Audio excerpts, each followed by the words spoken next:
শীতৰ এই আবেলিৰ আনন্দৰ ৰঙাবেলিৰ আস্থানৰ মাজত কৃষ্ণচূড়াদেৱ গুৱাহাটী বিশ্ববিদ্যালয়ৰ মুকলি মঞ্চত অনুষ্ঠিত হোৱা গ্ৰন্থৰাজ্যলৈ আপোনালোক সকলোকে স্বাগতম জনাইছো।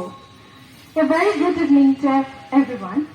Yes, I welcome you on this wonderful evening. Yes, this is a wonderful evening and we are here to celebrate something special. আমি আজি কিন্তু কিয় বাছি গলো গ্ৰন্থৰ আড্ডাৰ মাজে মাজে গ্ৰন্থৰ আড্ডাৰে আজি এই কৃষ্ণচূড়াৰ নগৰী মুকলি মঞ্চ উজ্জীৱিত হওক প্ৰাণৱন্ত হওক তাৰে কামনা। আজিৰ অনুষ্ঠানটি আৰম্ভ কৰোঁ যদি এটি গীতেৰে তেনেহ'লে ভাবো তাৰ কোনো বেয়া ভাৱ নাথাকিব, কাৰণ মানুহ মানে তিনিটা বস্তু ভাল পাবই, ফুল, শিশু আৰু সংগীত। ফুল আৰু শিশুকটো আমি আনিব নোৱাৰো, কিন্তু সংগীতক আমি আনিব পাৰিম। গতিকে সংগীতৰ মাজে মাজে আজি গ্ৰন্থৰ আড্ডাখন আগবঢ়াওঁ আৰু গ্ৰন্থৰ আড্ডাখন আগবঢ়োৱাৰ লগে লগে আজি সংগীতানুষ্ঠান পৰিৱেশন কৰিবলৈ আমাৰ মাজত মই চয়নিকা কলিতাক আমন্ত্ৰণ জনাইছো। মই এটি জ্যোতিৰ্মুখী পৰিৱেশন কৰিবলৈ ওলাইছো।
Dr. Bhupi জড়িত দেখুৱাই কৈছিল তেওঁ দুজন আছিল শ্ৰোতা দৰ্শক অবিহনে কোনো এটা অনুষ্ঠানৰ অবিৰাম হ'ব নোৱাৰে গীতৰ অনুষ্ঠান নহয় যদিও আজি গ্ৰন্থৰ অনুষ্ঠান গ্ৰন্থৰ পাতে পাতে লুকিয়া মানুহ জ্ঞানৰ আশা আৰু জ্ঞানৰ সংসাৰ আজি এই গ্ৰন্থৰ আড্ডাৰ মাজত বিবেচিত কৰা গ্ৰন্থটি হৈছে Hindutva rising in Assam saffron in the rainbow আৰু এই গ্ৰন্থখন চেজ পাব্লিকেশ্যনৰ পৰা পাব্লিছ হৈছিল 2021 আৰু যাৰ পৰিচয় দিবলগীয়া নহয় পৰিচয় তেওঁৰ এজন অসাধাৰণ ব্যক্তিত্ব তেওঁক আমাৰ মাজত আমি এনেদৰে পাইছো এয়া আমাৰ বাবে ভাগ্যৰ কথা তেওঁ পৰিচয় কৰি দিবলগীয়া নাই কিন্তু তথাপিও তেওঁৰ বিষয়ে আৰু অলপ কিছু জানো আহক তেওঁৰ বিষয়ে আৰু অলপ শুনো আৰু তেওঁ আৰু কোনো নহয় অসমৰ ৰাজনৈতিক প্ৰেক্ষাপটৰ সমসাময়িক সামাজিক প্ৰেক্ষাপটৰ অন্যতম নাম আমাৰ শ্ৰদ্ধাৰ ডক্টৰ অখিল ৰঞ্জন দত্ত ছাৰ গতিকে ছাৰ আমাৰ মাজত আছে আজি এই গ্ৰন্থৰ আড্ডা বিপাল হ'ব তেওঁ লিখা কিতাপখন Hindutva rising in Assam saffron in the ৰেইনবোৰ মাজে মাজে পাতে পাতে লুকিয়াম প্ৰশ্নৰ মাজে মাজে থাকিব কিছু উত্তৰৰ মাজে মাজে থাকিব জ্ঞান আৰু আশাৰ ভৰসা আহক আজি অনুষ্ঠানটি আৰম্ভ কৰোঁ কিন্তু তাৰ আগতে ছাৰৰ বিষয়ে কিছু কথা জানি লোৱা হওক কিছু কথা শুনি লোৱা হওক আৰু এই অনুষ্ঠানটি আমালৈ আগবঢ়াব কৌশিকীৰাই Hello everyone. As some of you know, Professor Akhilanjan Datta is a professor in the Department of Political Science at Guwahati University. He is one of the social scientists of India's Northeast whose research has been motivated by political and cultural aspirations of people at the grassroots. Professor Datta, a very familiar face in the Assam's intellectual circle, is also known for his endeavors to build an organic link between academia and the larger society. A passion born of his academic trajectory, his political, cultural and ideological orientations have been molded by his early encounters with the common citizen struggles in the rural setting of his childhood in a remote village of Assam's Lakhimpur district. His subsequent exposure to the diverse, secular, inclusive academic and cultural atmosphere of Cotton College and the rich and progressive intellectual settings of University of Delhi. A bilingual author, Professor Datta is also a political commentator. He is also a popular columnist in several Assamese. He is also a regular commentator and contributor on Assam's politics in leading national and international journals, including Economic and Political Daily, and serves as the executive editor of Natun Podati, a social cultural magazine published from Guwahati. Apart from his research publications in international journals like Social Change, Studies in Indian Politics, and Advances in Applied Sociology, Professor Datta has authored and edited several books. Some of his significant edited volumes include Human Security in Northeast India, Issues in Politics, Political Theory, Issues, Concept and Rivets, Cultural Ideology, Politics, Indian Politics, Issues, Institutions and Processor. Professor Datta is one of those rare individuals who combine sensitivity into the life of mind and life of activism in a substantial way. It is a pleasure and a privilege for us to have him to discuss his work today with us. Thank you. যিহেতু এইটো এটা গ্ৰন্থৰ আড্ডা আপোনালোকে প্ৰশ্ন কৰিব চাই উত্তৰ দিব আমি কিছু নজনা কথা শিকিবলৈ পাম এইটো বাই লেংগুৱেজ হ'ব গতিকে you can ask in English also and you can ask in Assamese also so' you can feel free to ask question to sir and sir also give the answer so' এয়া আশাৰে আজি অনুষ্ঠানটোৰ পৰা বহু টোপোলা বহু জ্ঞানৰ টোপোলা আমি লৈ যাব পাৰিম আজি আমি সাঁচি থব পাৰিম 6 জানুৱাৰী 2022 চনৰ এই দিনটো কাৰণ আজি আড্ডাৰ বিষয়বস্তু Hindutva rising in Assam saffron in the rainbow গতিকে তাৰ আগতে মই আমাৰ মাজত আমন্ত্ৰণ জনাইছো ৰাজনীতি বিজ্ঞান বিভাগৰ বিভাগীয় প্ৰধান জয়ন্ত কৃষ্ণ শৰ্মা ছাৰক যে এই কিতাপখনৰ বিষয়ে আপুনি পঢ়িছে ছাৰ, আপুনি জানিছে, গতিকে আপোনাৰ এই কিতাপখনৰ ক্ষেত্ৰত আমি কিছু কথা জানিব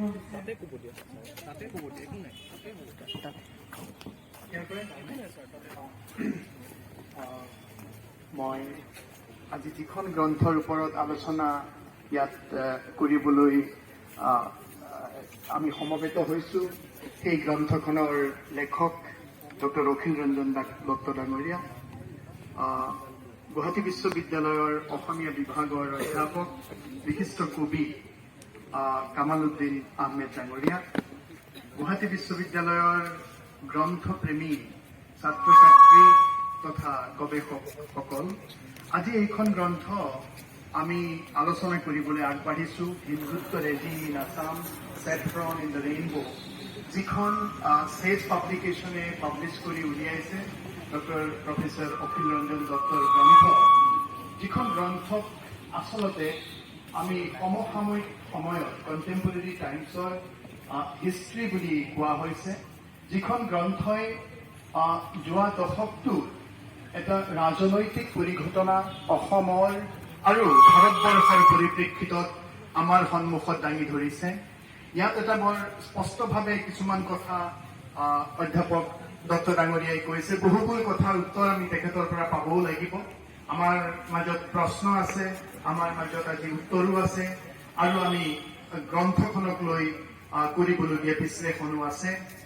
এটা অসমৰ সমসাময়িক সমাজৰ ৰাজনৈতিক প্ৰেক্ষাপটৰ যিটো প্ৰকৃতি, নেচাৰ, ডাইনেমিক্স, পৰিৱৰ্তনশীলতা, বিশেষকৈ ৰাজনৈতিক জীৱনৰ দলীয় ব্যৱস্থাৰ বিশ্লেষণ তেখেতে কৰিছে। আৰু তেখেতে এটা বৰ ডাঙৰ কথা কৈছে যে যিটো হিন্দুত্ব পলিটিক্স, এই পলিটিক্সটোৱে এটা কালচাৰেল নেশ্যনেলিজিমৰ ধাৰণাত আগবাঢ়িছে। সেই কথাটো তেখেতে ব্যাখ্যা কৰিছে, কেনেকৈ এক সাংস্কৃতিক জাতীয়তাবাদৰ গঢ় দি এথনিক কমিউনিটিজ বিলাকক এটা ৰেইনবো বা ৰামধেনু সদৃশ এক পৰিস্থিতিলৈ আনি ক্ষমতা দখলৰ ৰাজনীতি এহাতে, য'ত কালচাৰেল এথনিক কথাবোৰ থাকিব আৰু একে সময়তে কিন্তু নিঅ' লিবাৰেল পলিটিক্সৰ যি প্ৰচলিত ধাৰণা, সেই প্ৰচলিত ধাৰণাও কণ্টিনিউ হৈ গৈ থাকিব। সেই কথাবোৰ বৰ সুন্দৰকৈ তথ্যপূৰ্ণভাৱে বিশ্লেষণ কৰিছে। গতিকে তাৰ মাজত আমি সকলো কথা ইয়াত ব্যাখ্যা কৰা সম্ভৱ নহয়, কাৰণ এই গ্ৰন্থখনত যিটো মই ইতিমধ্যে ক'লো কালচাৰেল নেশ্যনেলিজিমৰ বহুধা বিভক্ত চৰিত্ৰ বিশ্লেষণ কৰাৰ লগতে একে সময়তে কেনেকৈ অসমত যোৱা দশকটোত চলি থকা, বিশেষকৈ যোৱা 5 বছৰত চলি থকা NRC, যিটো নেশ্যনেল ৰেজিষ্টাৰ অফ চিটিজেন্স, আৰু টা আন্দোলন, এই সকলোবোৰ কথাৰ এক ৰাজনৈতিক ব্যাখ্যা কৰিবলৈ দত্ত ডাঙৰীয়াই চেষ্টা কৰিছে। ইয়াত সেইকাৰণে আমি দেখা পাইছো যে তেখেতে যেনেকৈ কথাবোৰ বিশ্লেষণ কৰি ৰাজনৈতিক প্ৰেক্ষাপটত শৰাইঘাটৰ শেষ ৰণ, এক ধাৰণাৰ প্ৰক্ৰিয়াৰ মাজেদি ক্ষমতা দখল হৈছে, আৰু ক্ষমতা দখলৰ পিছত কেনেকৈ এক মায়াবী বা এক সপোনৰ অৰ্থনীতি বিক্ৰী কৰি চৰকাৰ এখন চলিছে, সেই সম্পৰ্কেও তেখেতে ব্যাখ্যা কৰিবলৈ চেষ্টা কৰিছে। গতিকে তেখেতৰ ব্যাখ্যা কেনেকৈ তেখেতে আগবঢ়াই নিছে বা তেখেতে কি ধাৰণাত বশৱৰ্তী হৈ সেই ব্যাখ্যাসমূহ আগবঢ়াইছে, আজি ছাত্ৰ ছাত্ৰীসকলে নিশ্চয় তেখেতক প্ৰশ্ন কৰিব। তেখেতৰ বহুবোৰ ব্যাখ্যা এই কিতাপখনৰ মাজত সুন্দৰকৈ অৱলোকিত হৈছে যদিও মই ভাবো কিছুমান কথা তেখেতে হয়তো আৰু ক'বলৈ বাকী আছে। সেই কথাবোৰো আজি আলোচনাত আমি জানিব পাৰিম, আৰু মই ভাবো এই আলোচনা এক সাফল্যমণ্ডিত আলোচনা হ'ব, য'ত আমি এগৰাকী বিখ্যাত লেখকক কিতাপখনৰে সৈতে আমি ইয়াত পাম, আৰু তেখেত সকলো প্ৰশ্নৰ উত্তৰ দিবলৈ আজি ইয়াত সাজু হৈছে। আমাৰ মাজত তেখেত আহি উপস্থিত হৈছে। মই আজিৰ এই আলোচনা, এই সমগ্ৰ প্ৰক্ৰিয়াটোত এক জ্ঞানৰ মন্থন, এক নলেজৰ এক আমাৰ যাত্ৰা বুলি মই অভিহিত কৰিছো, আৰু মই এই যাত্ৰা যাতে সাফল্যমণ্ডিত হয় তাৰেই কামনা কৰি লেখককো অভিনন্দন জনাইছো। ধন্যবাদ। ধন্যবাদ জ্ঞাপন কৰিছো ৰাজনীতি বিজ্ঞান বিভাগৰ বিভাগীয় প্ৰধান সন্মানীয় ডক্টৰ জয়ন্ত কৃষ্ণ শৰ্মা ছাৰক। সঁচাই এই জ্ঞান গ্ৰন্থৰ আড্ডা, জ্ঞানৰ মন্থন হওক, এই গ্ৰন্থৰ আড্ডাৰ মাজে মাজে আমি কিছু কথা লৈ যাওঁ, আমি কিছু কথা শিকো, আৰু তাৰ লগে লগে আমি প্ৰশ্ন উত্তৰৰ শিতানলৈ আগবাঢ়িছো। প্ৰশ্ন উত্তৰ শিতান আপোনালোকে যিকোনো প্ৰশ্ন মানে কিতাপখনৰ ওপৰত প্ৰশ্ন কৰিব পাৰে, দুটা ভাষাতে কৰিব পাৰে, English and Assamese, whatever you want.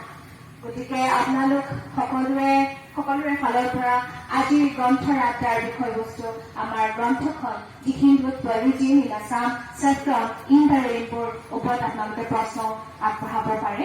Sir যিহেতু আমাৰ মাজত আছে, কিন্তু ছাৰৰ অনুভৱ জানিব বিচাৰিছো। ছাৰ, আপোনাৰ অনুভৱ কেনেকুৱা? উত্তৰ দিবলৈ আগ্ৰহ প্ৰকাশ কৰিবই। প্ৰথমতে মই এই অনুষ্ঠানটো আয়োজন কৰাৰ কাৰণে কিতাপ ভাল পোৱা ছাত্ৰ ছাত্ৰীসকলক অভিনন্দন জনাইছো, মই কৃতজ্ঞতা জ্ঞাপন কৰিছো। মই বিশ্বাস কৰো যে লেখকে গ্ৰন্থ লিখে, লেখকে কিতাপ লিখে আৰু পাঠকে তাৰ বিচাৰ কৰে। যেতিয়ালৈকে কিতাপ এখন পাঠকে নপঢ়ে, পাঠক আৰু লেখকৰ মাজত এটা যোগসূত্ৰ স্থাপন নহয়, তেতিয়ালৈকে কিতাপখনৰ তাৰ যিটো গুণাগুণ, কিতাপখনৰ যিটো গাঢ়তা, সেইটো লেখকেও বুজি নাপায়। গতিকে লেখক এজনৰ কাৰণে পাঠক আৰু পাঠকৰ প্ৰশ্ন অত্যন্ত গুৰুত্বপূৰ্ণ। মই ভাবো বিশ্ববিদ্যালয় এখনত সেই তাত সংস্কৃতি হোৱা উচিত। যিয়ে যি ধৰণে কিতাপ নিলিখক কিয়, যি বিষয়কে লৈ কিতাপ নিলিখক কিয়, মই ভাবো সেই সম্পৰ্কে বিশ্বৰ আলোচনা হ'ব লাগে। ছাত্ৰসকলে শিক্ষকক প্ৰশ্ন কৰিব লাগে, শিক্ষকে ছাত্ৰক গৱেষকক প্ৰশ্ন কৰিব লাগে। আৰু আমি এতিয়া ধৰক মই ৰাজনীতি বিজ্ঞানৰ শিক্ষক গৱেষক, এটা দৃষ্টিভংগীৰ পৰা এটা বিষয় আলোচনা কৰিম। এতিয়া যিটো বিষয় Hindutva regime in Assam saffron in the ৰেইনব', একেবাৰে সমসাময়িক বিষয়, যিবিলাক বিষয় বা যিবিলাক ধাৰাৰ মাজেৰে আমি পাৰ হৈ গৈ আছো, আৰু সেইবিলাকত আমাৰ সকলোৰে বেলেগ বেলেগ ধৰণৰ দৃষ্টিভংগী আছে। মই এটা দৃষ্টিভংগীৰ পৰা লিখিছো যে সেই সম্পৰ্কে যে পাঠকসকলে বা বৃহত্তৰ সমাজে যেতিয়ালৈকে প্ৰশ্ন নুতোলে, তেতিয়ালৈকে লেখক গম নাপাব যে তেওঁৰ বিশ্লেষণ কিমান গভীৰলৈ গৈছে। আৰু সেইকাৰণে মই ভাবো এনেকুৱা ধৰণৰ অনুষ্ঠান, যিটো কৈছে যে মুকলি মঞ্চত গ্ৰন্থৰ আড্ডা, এনেকুৱা ধৰণৰ অনুষ্ঠান আমাৰ কাৰণে অত্যন্ত গুৰুত্বপূৰ্ণ। ধন্যবাদ। জ্ঞাপন কৰিছো ছাৰ। প্ৰথম প্ৰশ্নটিৰ ফালে আমি আগবাঢ়িছো। I have two questions for sir. First, why is the book named as Hindutva in Assam? And second, what does saffron in the rainbow indicate? Thank you very much. And that's a very interesting question, very title of the book and the subtitle of the book. Now, many people are asking me, you are talking about the BJP government here, BJP government in Assam. If you look at the whole book, the content of the book, I'm just discussing about BJP's rise in Assam or its electoral victory in Assam, and then coming to power and governing the state. But I have called it Hindutva regime in Assam. We have subtitled called Saffron in a Rainbow. I thank you very much for raising these questions. And remember that you are not the only person who is raising the question. Many people are raising this question, why have I called it a regime? What is the meaning of regime? And we keep on talking about fascist regime, communist regime, but in the context of India, we basically talk about government, Congress government, BJP government, and so on and so forth. Therefore, it is important to question the very title itself. So when we say that regime is not confined to government. Regime is not confined to only these specific political parties. Regime is beyond that. Regime is a system, or regime is a course of activities through which the political forces or the cultural forces try to reach out the different stakeholders of the society. Now, if you look at the BJP's rise in Assam, it's not only the party. There are different organizations which subscribe to the very ideology of Hindutva, the very values of Hindutva. They have been working at different fronts. For example, RSS is working among the different tribes, or for that matter, different organizations or different agencies of Sangh Parivar have been working at different fronts. Now the Sangh Parivar have also created a kind of network through which, or they have been consistently working on, through which they can come to power. Now there's an interesting book, I think I should mention it. There's a book called, The Republic of Hindutva, written by Badri Narayan. Now Badri Narayan has been pointing out that when you talk about Hindutva is not only about the particular ideology of mainstream Hindus or mainstream Hindutva. It is not only about Ram Mandir today. It has gone beyond. It has been exploring different cultural ethos or religious ethos of different communities, different ethnic communities, even exploring, for example, the deities of different ethnic communities. And it has also been picking up all new ideas which are coming up. For example, LGBTQ, lesbian, gays, transgender, and so on and so forth. It appears to be extremely, untouchable for the, dominant religious forces like Hindutva, but that's not happening. Now they have also picked up all these issues through different agencies and different, organizations and institutions. Therefore, the rise of political BJP in Assam, its consolidation in Assam, for that matter, the political party coming to power, it's not only about the political party, it's about the whole Sangh Parivar, whole family of Hindutva. Therefore, this is Hindutva rally in Assam. The saffron in the rainbow. If you look at the electoral strategies of BJP, it has been done that it is trying to create a rainbow alliance. What does it mean? It is trying to accommodate the diverse ethnic forces. It's not only talking about the mainstream Hindutva forces. It's not talking only about BJP. It has also been trying to bring in, for example, the Bodus, the Missings, the Karbis, the Masas, SDP. It's trying to reach out every segment of our diverse society. That doesn't mean that it has avoided or it has discarded Hindutva ideology. It has been passing it into ideology. But to bring in legitimacy to its electoral forces, it has been trying to reach out these diverse compositions of the society. Therefore, I have called it, saffron in a rainbow. I have not called it, remember, saffronization of rainbow. I have not called it saffronization of rainbow. For example, there are issues like whether we should eat beef or not.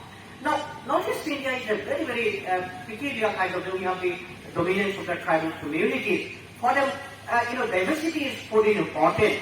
Now, when through the country there are certain issues, particularly in mainstream India, now what the BJP has been doing is that it has not exactly implementing all those issues yet. Therefore, rather than calling it saffronization of the rainbow, I have called it saffron in the rainbow. Okay? Have I replied to your question? Okay, thank you very much. ধন্যবাদ জ্ঞাপন কৰিছো ছাৰক আৰু ধন্যবাদ জ্ঞাপন কৰিছো প্ৰগতি নাথ ৰয় ইমান সুন্দৰ এটি প্ৰশ্ন ছাৰলৈ আগবঢ়োৱাৰ বাবে সঁচাই গ্ৰন্থক ভাল পোৱা এজাক ল'ৰা ছোৱালীৰ মাজে মাজে আজি মুকলি মঞ্চ কিন্তু ভৰি উঠিছে ভৰি পৰিছে গতিকে আমি দ্বিতীয়টো প্ৰশ্নৰ ফালে আগবাঢ়িছো দ্বিতীয়টি প্ৰশ্ন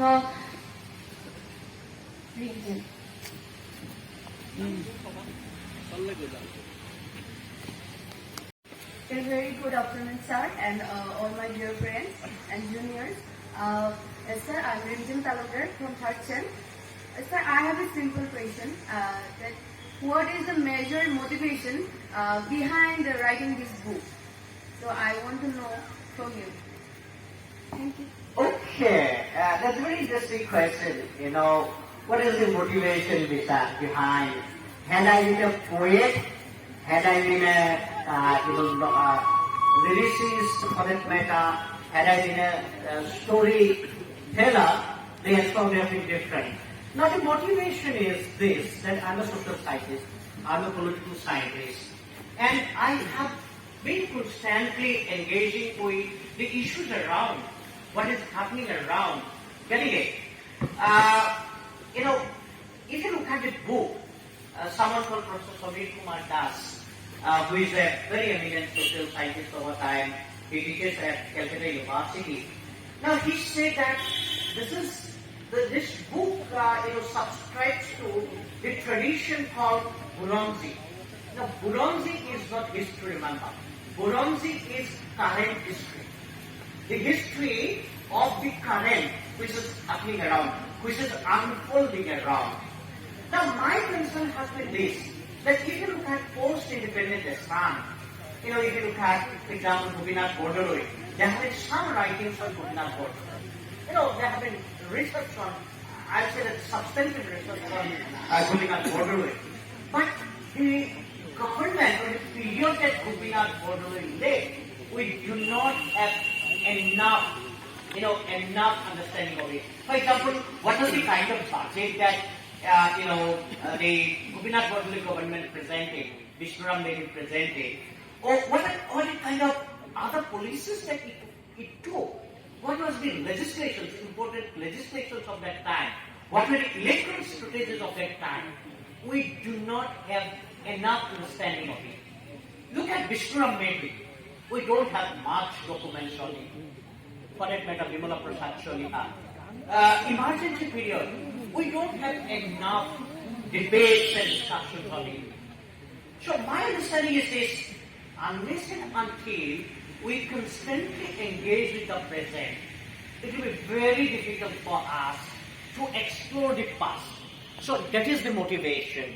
As a political scientist, I feel that it is important, it is very significant, and it is very, very relevant that we constantly engage ourselves with the present, and that is the motivation behind writing this book. Okay, I hope I have replied to your question. ধন্যবাদ ৰেজি, কিমান সুন্দৰ এটি প্ৰশ্ন ছাৰলৈ আগবঢ়োৱাৰ বাবে। সঁচাই কিতাপখনৰ নাম এনেকুৱা যে Hindutva regime in Assam saffron in the rainbow. সেই কিতাপখনৰ আঁৰৰ কাহিনী কি বা মটিভেশ্যন কি, গতিকে ছাৰে ইমান সুন্দৰকৈ উত্তৰটো দিছে, আমিও ভাল লাগিছে, আমাৰো ভাল লাগিছে। গ্ৰন্থ ভাল পোৱা এজাক ছাত্ৰ ছাত্ৰী কৃষ্ণচূড়া দেশৰ বাসিন্দা আমাৰ মাজত উপস্থিত হৈছে। Only question. Sir, you have mentioned in the page number 4 of your book that ideological orientation of the Indian state is fully embedded in neoliberalism. What is it mean, sir? I need some explanation. Sir, your in the book, in the page number 4, you have mentioned that ideological orientation of the Indian state is fully embedded in neoliberalism. Okay, and that's a very interesting question. My research, if you look at my PhD research, for example, my PhD research was on neoliberal state and human security. And if I go back to my MPhil research, which I did in Delhi University, I worked on, contemporary discourse on the development, the world system theory. I think the students who are gathering here are aware of the world system theory. Now, if you look at the contemporary politics in India, irrespective of which particular party is in power, all have been following the neoliberal policies. So you'll be asking me, what is that neoliberal policy all about? The neoliberal policy, apparently, it is a policy driven by the market forces. It's a transition from welfare state to the neoliberal state. But a neoliberal now is a very, very complex process. It's not only about the market. It is also about what I call competitive populism.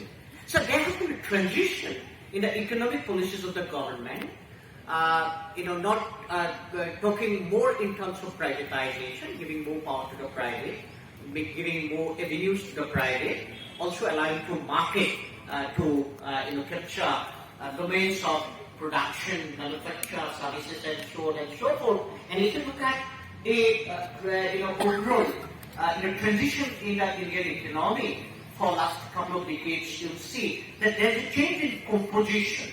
Earlier it was the agriculture, which used to be very dominant component of the GDP. Now that is changing. Earlier it was agriculture, then service, agriculture, then industry or the manufacturing sector, and then the service sector. Now things have got reversed. Now the service sector occupies the highest component of GDP. It has been changing because the whole orientation of the economy is getting changed. Now, what is this neoliberalism? As I said, that market is important. Private has emerged as one of the important components of the economy. And if you look at, I'll give you some interesting examples. Look at health, for example. Now, health is now dominantly controlled by the private. Now, if you look at in terms of the share of the private and the public, the total GDP, the health sector, you find that in the health sector, the composition of the or the investment of the public or the government in the health sector is only 1% of GDP, and 4% of GDP is of the private. So there is a change in the economy. As I said, this is a very complex process. Once you are trying to give it to the private, you have the question of how do you have the legitimacy of the government if everything is controlled by the private? What the government will do? Therefore, government has, jumped into what I call competitive populism. Now, if you look at every bit of policies of the government, you have huge number of populist policies. Look at Jala. Look at any policy, NRLM, NRHM, NREGA, so on and so forth. Now, fee waiver for the students. You have also the funding from the government to go to the religious places, so on and so forth. So the government has been trying to do all these things. On the one hand, privatization, allowing privatization. On the other hand, also jumping into the competitive policies. But there are some other interesting dimensions. The dimensions is this, that it is also trying to reach out every micro-community. Micro-community means that earlier we used to talk about broad national policies. Now we have started talking about policies for the communities. You have different policies for this community, that community, for the Budus, for the Ragas, for the Deoris, and so on and so forth. Therefore, I think that irrespective of changes of political parties, what you find is this, that all are following the same model. There will be difference in intensity, but neoliberalism is on. Orientations could be different. For BJP, religion has become very important. What I call cultural nationalism has become very important. For Congress, it will be different. But that's happening. For TMC, it will be different. But populism, private, I think these are very important dimensions. Okay? Thank you very much.